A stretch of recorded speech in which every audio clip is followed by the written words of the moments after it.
saben. Y el estar fuera de control es lo que la Biblia llama las obras de la carne, porque o las obras del Espíritu o las obras de la carne controlarán nuestra vida. Por favor, busque Gálatas 5:19, y manifiestas son las obras de la carne. Espero que entienda que cuando la Biblia habla de las obras de la carne, no hace referencia a nuestro cuerpo físico, sino a nuestra naturaleza adámica, o sea, a nuestra naturaleza pecaminosa, que todos nosotros la heredamos desde nuestros antepasados. ¿Cuáles son las obras de la carne? Desde el verso 19 tenemos una larga lista de las obras de la carne, comenzando con adulterio. Y adulterio significa unión sexual con otra persona que no es su cónyuge. Y cuando usted vive en adulterio, vive bajo el control de la carne, o sea, vive una vida descontrolada. Segundo, fornicación. Y la fornicación es sencillamente cualquier actividad sexual antes del matrimonio. La Biblia enseña sin dudas, sin titubeos, sin apologías y sin equivocación, enseña la castidad prematrimonial y la fidelidad matrimonial. Cualquier persona que vive una vida de fornicación, vive una vida descontrolada. Tercero, inmundicia. Aquí específicamente se refiere a pensamientos sucios, impuros, depravados. Una persona que lee o se deleita mirando pornografía o películas explícitamente sexuales o cosas por el estilo, es una persona que vive en la inmundicia de las obras de la carne, o sea que vive una vida descontrolada. Cuarto, lascivia. Aunque esa es una palabra que no se la usa frecuentemente, literalmente significa falta de control o lo que podríamos llamar sensualidad. El vivir para los sentidos. Y esto no es necesariamente sexual. Puede ser la borrachera, la glotonería, o sea, un desordenado deseo por la comodidad, la ociosidad, el complacer a sus 5 sentidos, dejar que ellos controlen su forma de vivir. Eso también es una vida descontrolada. Quinto, idolatría. Y usted me dirá, pastor, nosotros somos gente moderna, civilizada. Nosotros no somos idólatras. Permítame hacer una pregunta. ¿Qué es un ídolo? Ídolo es cualquier persona o cosa que para usted es más importante que Dios. Cualquier cosa a la que ame más, tema más y sirva más que a Dios, ese es un ídolo. Y puede ser su familia, sus negocios, sus distracciones, sus pasatiempos. Nosotros, gente moderna y civilizada, tenemos cualquier cantidad de ídolos. Si usted está viviendo una vida de idolatría, si hay algo a lo que usted ame más, tema más y sirva más que a Dios, está viviendo una vida controlada por la carne, y eso también es una vida descontrolada. Sexto, hechicerías. La palabra hechicería procede de la palabra griega fármacos, y en realidad tiene que ver con el uso de drogas. En la actualidad se han inventado la frase drogas recreacionales, o sea, un cielo instantáneo. Lo trágico es que ese cielo instantáneo termina en un infierno eterno. Hechicerías, brujerías, sortilegios, drogas, ciencias ocultas, chamanes, limpias, y todas esas cosas están entrelazadas fuertemente entre sí. El pastor David Wilkerson solía decir: no he conocido a ningún hombre seguidor y adorador de Satanás que no haya comenzado primero abriendo su mente a experiencias místicas por medio del uso de drogas. Las obras de la carne siempre guían a una vida desordenada. Sexto, enemistades. ¿Está usted guardando algún rencor o resentimiento? ¿Está llevando algún odio en su corazón?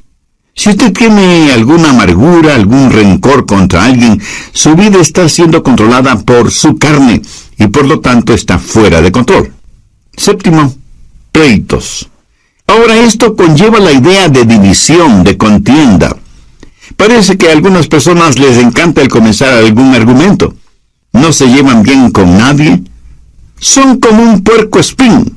Aunque tienen buenos puntos, es casi imposible acercarse a ellos. octavo, celos. La raíz de los celos, mi amigo, es el egoísmo. El egoísmo llevado hasta el extremo puede producir increíbles tragedias. Un fanático celoso es una formidable arma terrorista. Un fanático religioso es una aterradora arma en manos de Satanás. Noveno, iras. Estas producen un incontenible deseo de venganza, un consumidor afán de desquite. Y no importa cuán bajo tengamos que descender tanto y en cuanto podamos saciar nuestra venganza y aplacar nuestra ira. El único problema es que la venganza nunca ha traído paz a los vengadores. Décimo, contiendas. Y esto tiene que ver con personas especializadas en fraccionar un grupo humano. Una iglesia, por ejemplo. Si las cosas no se hacen a su manera, también pueden causar fisuras en un hogar, en el vecindario o en la comunidad.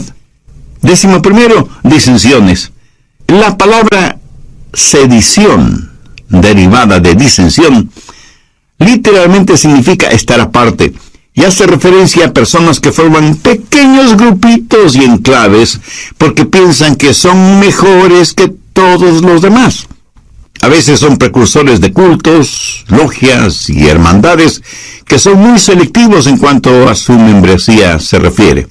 Décimo segundo, herejías. Las herejías invariablemente están relacionadas con las doctrinas falsas y no quieren adherirse a la palabra de Dios. Personas controladas por las obras de la carne en vez de ser controladas por las obras del Espíritu. Décimo tercero, envidias. Una persona envidiosa es una persona que no está satisfecha con lo que tiene. Posee un espíritu de codicia. Carece de un espíritu de agradecimiento. Y no es que únicamente quiere más, sino que quiere tener más que todos los demás. Décimo cuarto, homicidios.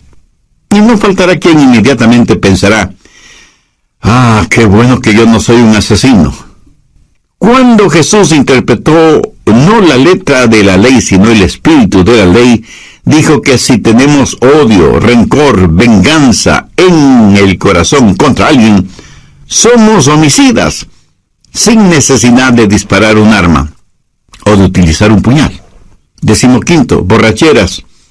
Esto no hace referencia al hecho de beber cerveza o licores hasta perder el sentido, sino a la realidad de que nuestra mente ha sido narcotizada, insensibilizada. Significa que tiene un impedimento en su capacidad mental. Así como el alcohol y las drogas son un impedimento moral y ético para quienes usan esos venenos. Décimo sexto, orgías.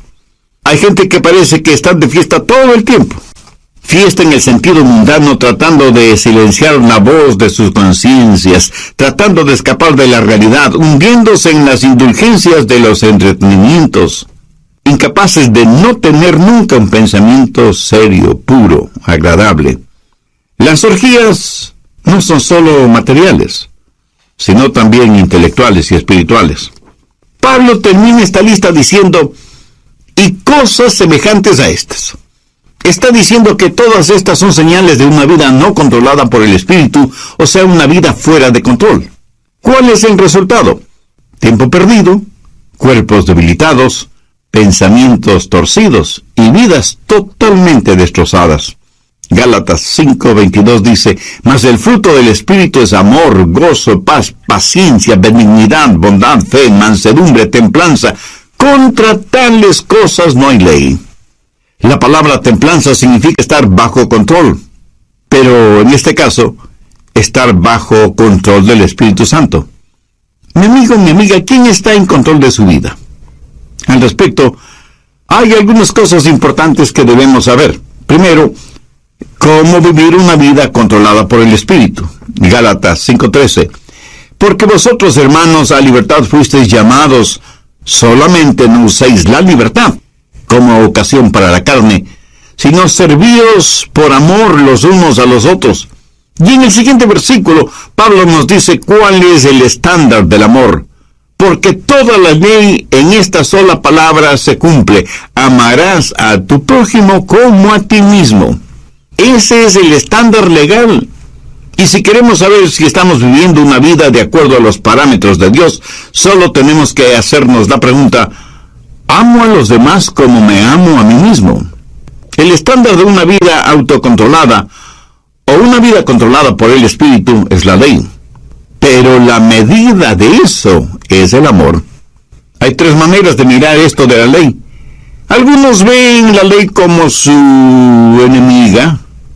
La carne les dice: no tengas nada que ver con ninguna clase de ley. La carne no quiere que nadie ni nada le sujete. Quiere hacer lo que le plazca. Eso es lo que se llama libertinaje. Otras personas miran a la ley como su amo. Y Pablo predica contra eso, porque quienes viven bajo la ley están siempre luchando, pero nunca alcanzan la victoria.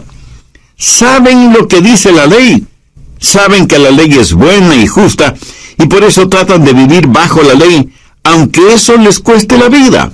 Y quienes viven de esa manera, bajo la ley, son legalistas.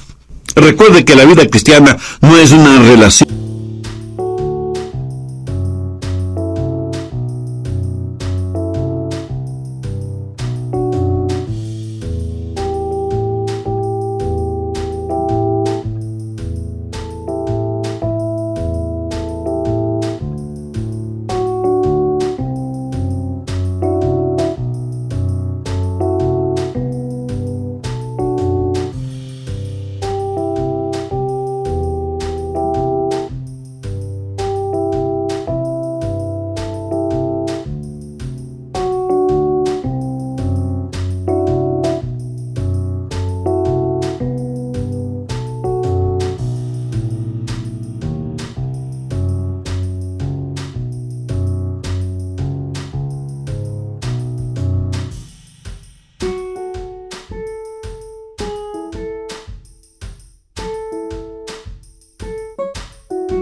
de ley, sino una relación de amor. Muchos viven vidas de negativismo y ven a la ley como su amo. Gálatas 5:1. Estad pues firmes en la libertad con que Cristo nos hizo libres, y no estéis otra vez sujetos al yugo de esclavitud. Bueno, ¿y cuál es el yugo de esclavitud? Es el del esfuerzo propio. Cuando usted ve a la ley como su amiga, eso es libertad. Y tenemos tres opciones: libertinaje, legalismo o libertad. Y la Biblia dice que hemos sido llamados a libertad y que debemos estar firmes en la libertad con que Cristo nos hizo libres. Ahora escuchen atentamente: libertad no es hacer lo que se nos antoja. Nadie es verdaderamente libre hasta que no sepa lo que es control. Yo no sé interpretar música en ningún instrumento musical, lo cual me pone triste a mí, pero eso le alegra a muchas personas. Ahora, suponga que quiero tocar el piano, y tan pronto me siento frente al piano, sé que ese piano está regulado por ciertas leyes, y solo las personas que han aprendido esas leyes musicales son las que pueden hacer surgir melodías de ese piano. El salmista dijo: tus estatutos han sido mi canción en el día de mi peregrinaje. Cuando la Biblia dice que tenemos una vida de libertad, y esa libertad está controlada por el Espíritu, recién y solo entonces sabremos lo que es la verdadera libertad. Pero ¿cómo tener ese control, esa disciplina en nuestras vidas? No por medio del libertinaje, sino por medio de la libertad en el Espíritu. Nuestras vidas necesitan estar bajo control, pero no bajo nuestro propio control, porque eso lo único que producirá será libertinaje, sino bajo el control del Espíritu para tener libertad. Pero aún el parámetro de la libertad no es suficiente. Necesitamos fortaleza. ¿Dónde tener la fortaleza para vivir una vida controlada por el Espíritu? Bien, veamos Gálatas 5, versos 16 y 17. Digo pues, andad en el Espíritu, y no satisfagáis los deseos de la carne, porque el deseo de la carne es contra el Espíritu, y el del Espíritu es contra la carne, y estos se oponen entre sí, para que no hagáis lo que quisiereis. Verá, parte de mi naturaleza es carnal, y parte de mi naturaleza es espiritual, cuando he nacido de nuevo. Y estas dos naturalezas están dentro de mí. Y lo mismo pasa en usted, ¿verdad? Y el Espíritu Santo dice a nuestro espíritu, vive para Dios y vive victoriosamente. Es una especie de guerra civil dentro de nosotros. Y por nosotros mismos no podemos tener la victoria. Entonces, ¿qué hacer? Verso 16. Andad en el Espíritu y no satisfagáis los deseos de la carne. Note que no dice satisfaced los deseos de la carne para que podáis andar en el Espíritu. Eso es legalismo. Y es el sendero por el cual caminan millones de seres humanos. Si alguna lección espiritual he aprendido y sigo aprendiendo, es que no puedo caminar en el Espíritu si lo que me interesa es complacer los deseos de la carne. La santidad no es el camino hacia Cristo. Cristo es el camino hacia la santidad. ¿Dónde conseguir esa clase de fortaleza? Gálatas 5:18. Pero si sois guiados por el Espíritu, no estáis bajo la ley. El ser guiados por el Espíritu significa que yo voluntariamente busco la guía del Espíritu porque quiero caminar voluntariamente en el Espíritu. El estándar de la ley de Dios se manifiesta en el amor, y la fortaleza para esto es si caminamos en el Espíritu. Por lo tanto, la vida controlada por el Espíritu es el caminar en el Espíritu. Y todos sabemos lo que significa caminar, ¿no es cierto? Pero pensemos sobre esto un poquito más. Primero, el empezar a caminar. Un viaje de 1 kilómetro o de miles de kilómetros empieza con un paso. Voy a caminar de aquí hasta allá. Ahora, el comenzar a caminar es un acto de mi voluntad. Pero escúcheme, la vida controlada por el Espíritu, la vida espiritual disciplinada, no se vive por el poder de la voluntad, sino que se la vive por el poder del Espíritu Santo. Pero usted debe decidir. Y yo no puedo decidir por usted. Nadie, absolutamente nadie puede decidir por usted. Es algo que solo usted puede decidir. Y puede decir, voy a vivir guiado por el Espíritu. Veamos Efesios 5:18. No os embriaguéis con vino, antes bien sed llenos del Espíritu. ¿Por qué Dios dijo por medio de Pablo que no debemos embriagarnos con vino y que más bien seamos llenos del Espíritu Santo? Porque quiere darnos no solo un contraste, sino también una comparación. Porque ser llenos del Espíritu es como estar embriagados con vino. El hombre puede decidir qué es lo que va a beber. Esa es su decisión. Pero una vez que decide qué beber, lo que bebe toma control de él. ¿Lo entiende? Cuando está borracho, está bajo la influencia, bajo el control de aquello que bebió. Así que por un acto de su voluntad, usted decide ser lleno del Espíritu. Pero una vez que eso se hace realidad, es el Espíritu Santo el que tiene control sobre usted. Ahora usted está lleno no de vino, sino del Espíritu Santo. Es el comienzo de su caminar espiritual. ¿Cómo calificaría usted su caminar actual? ¿Carnal o espiritual? Si su caminar aún es carnal, no quisiera caminar lleno del Espíritu Santo de Dios. Desde nuestros estudios en Memphis, Tennessee, hoy el Dr. Adrian Rogers, en la voz del pastor Lenín de Llanón, nos entrega la segunda parte de su mensaje, cómo tener una vida controlada por el Espíritu. Desde el programa anterior estamos estudiando cómo tener una vida controlada por el Espíritu, teniendo como base bíblica lo que el apóstol Pablo dice en Gálatas 5, desde el verso 19 hasta el 23, y manifiestas son las obras de la carne, que son adulterio, fornicación, inmundicia, lascivia, idolatría, hechicerías, enemistades, pleitos, celos, iras, contiendas, disensiones, herejías y cosas semejantes, acerca de las cuales os amonesto, como ya os lo he dicho antes, que los que practican tales cosas no heredarán el reino de Dios. Mas el fruto del Espíritu es amor, gozo, paz, paciencia, benignidad, bondad, fe, mansedumbre, templanza. Vimos también algo detalladamente el significado de estas obras de la carne, e hice énfasis en primer lugar en cómo vivir una vida controlada por el Espíritu. Porque como también lo dijo Pablo en Gálatas 5:13, porque vosotros, hermanos, a libertad fuisteis llamados, Solamente no uséis la libertad como ocasión para la carne, sino servíos por amor los unos a los otros. Y en el siguiente versículo, Pablo nos dice cuál es el estándar del amor, porque toda la ley en esta sola palabra se cumple: amarás a tu prójimo como a ti mismo. Bien, continuemos. Segundo, la circunferencia de su caminar. ¿Qué significa caminar en el Espíritu? Note que no dice caminar con el Espíritu. Tampoco dice caminar siguiendo al Espíritu. Claramente dice andad en el Espíritu. Para mí, eso significa que el Espíritu debe ser la circunferencia de su caminar. Por ejemplo, si yo le dijera a usted, camine en este edificio, significa que usted debe estar en ese edificio. El perímetro del edificio es la circunferencia dentro de la cual usted puede caminar.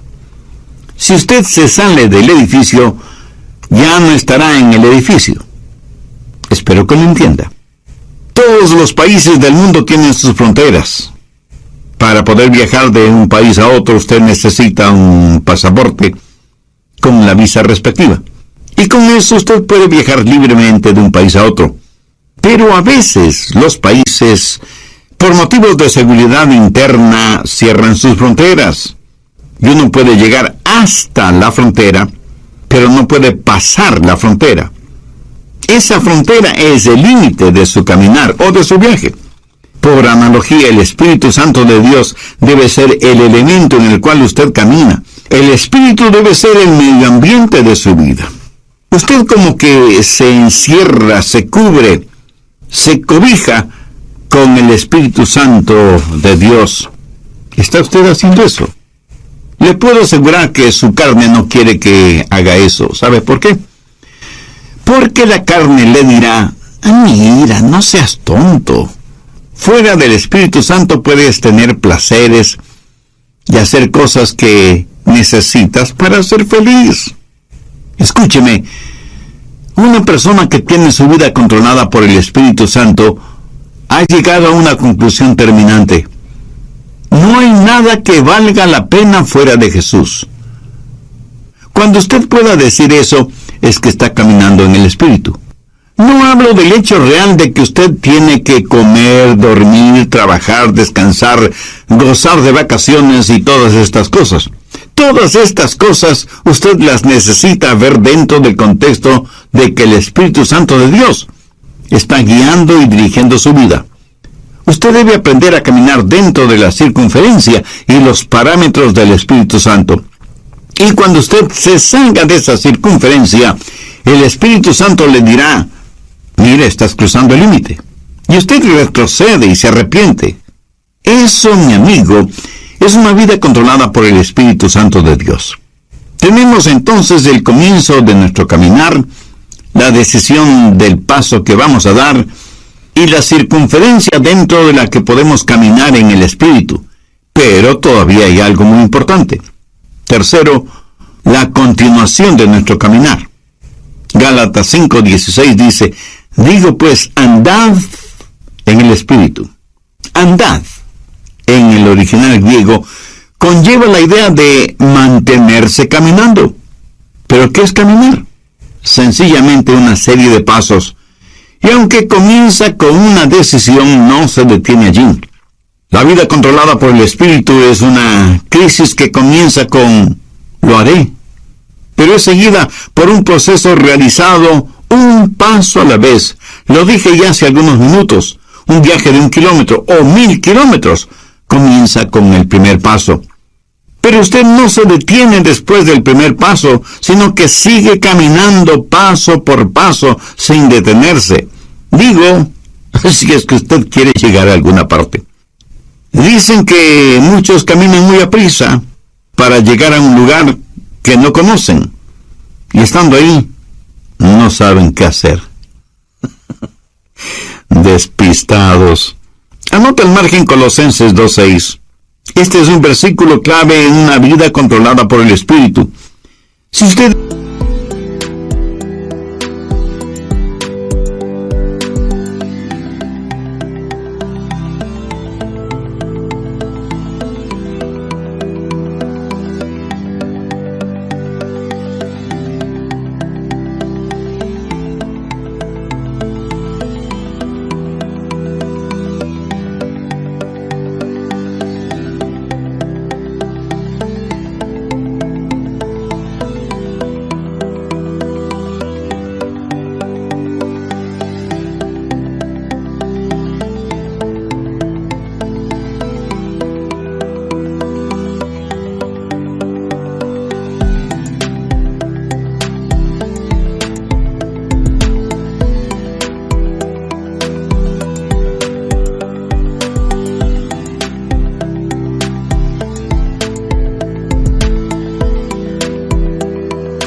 está cansado y enfermo de las obras de la carne, si quiere tener la libertad y el gozo de pertenecer a los hijos de Dios, quiero que grabe en su mente y en su corazón Colosenses 2:6.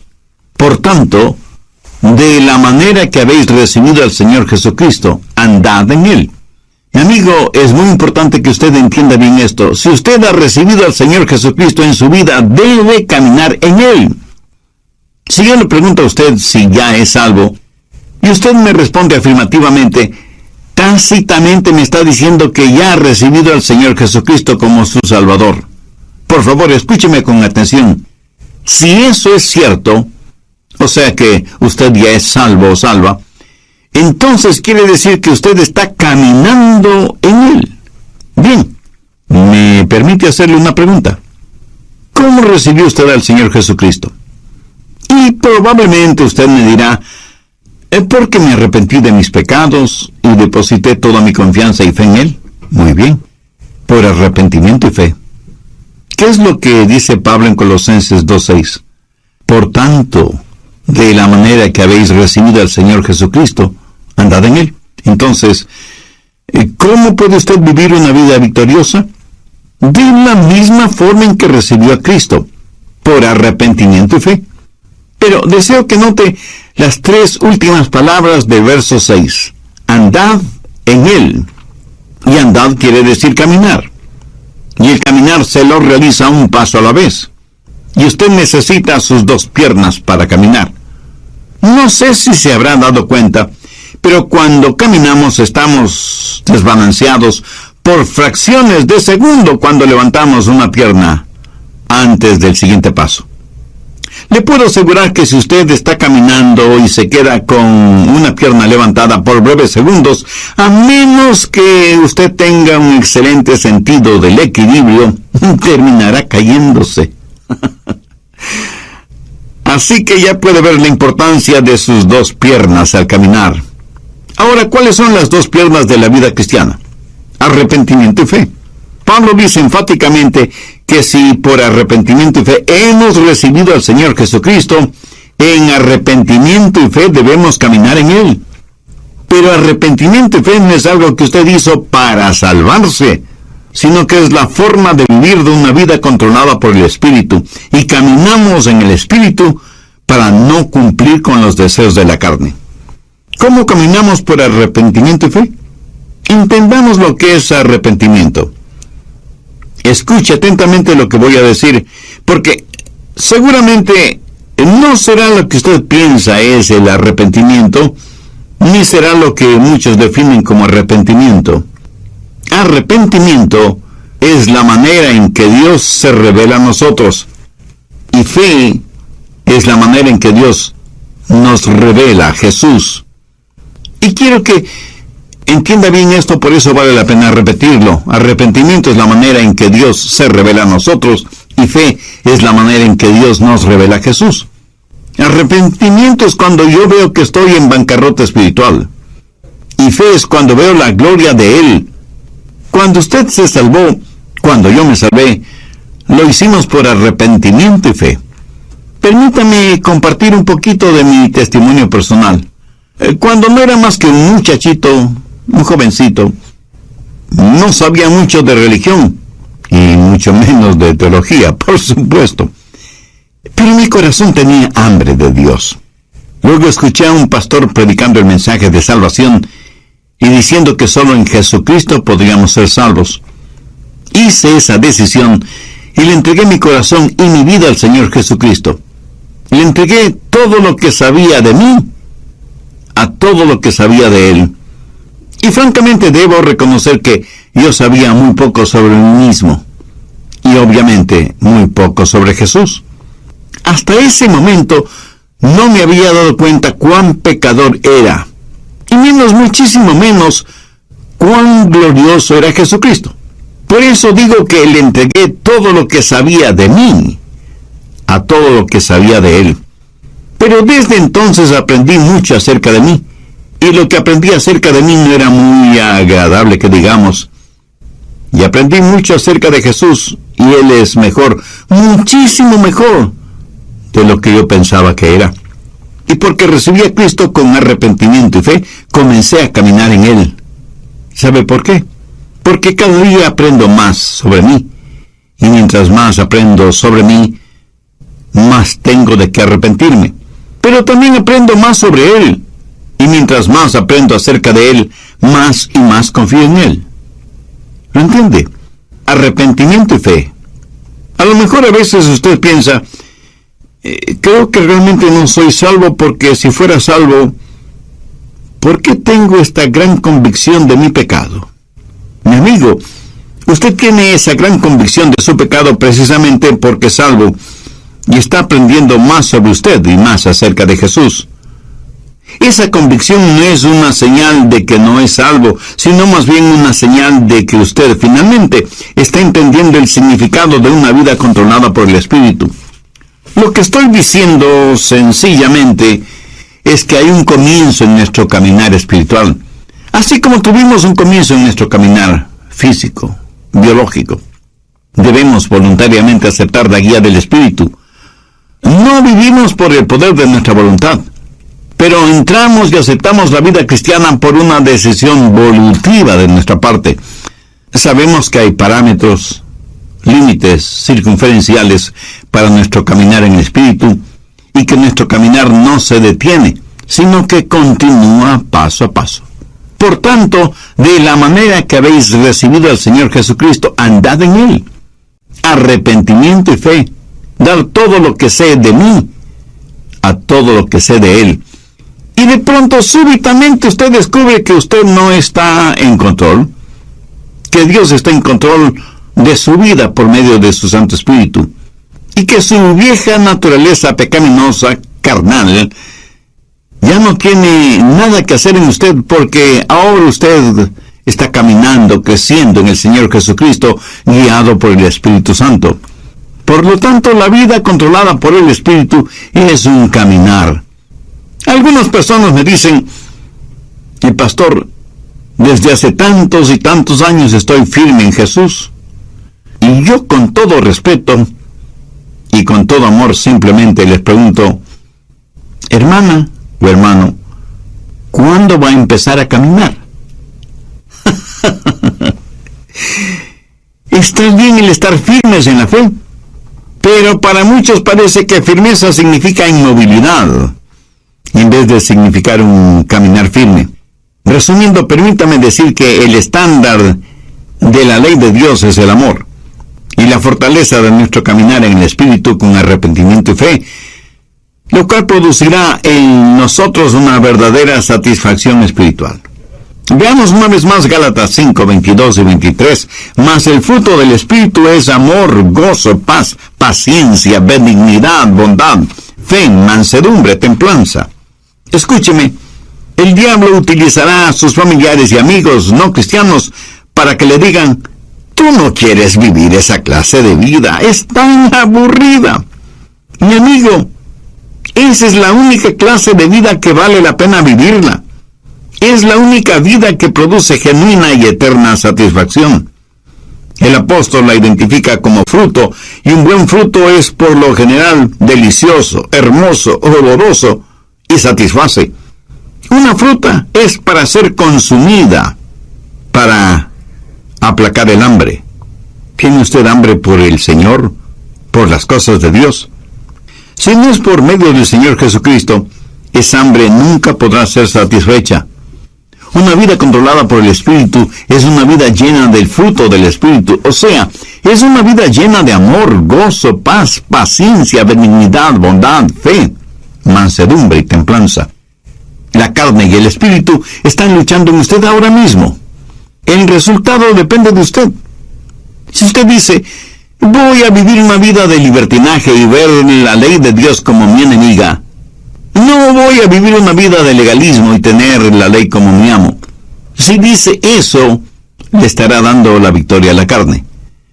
Pero si dice, voy a tener a la ley como mi amiga, voy a vivir una vida de verdadera libertad, voy a buscar la fortaleza del Espíritu Santo y buscar voluntariamente la guía del Espíritu Santo y dejar que Él marque los parámetros normativos de mi vida y que me ayude a encontrar todo en Jesucristo. Voy a caminar un paso a la vez en arrepentimiento y fe.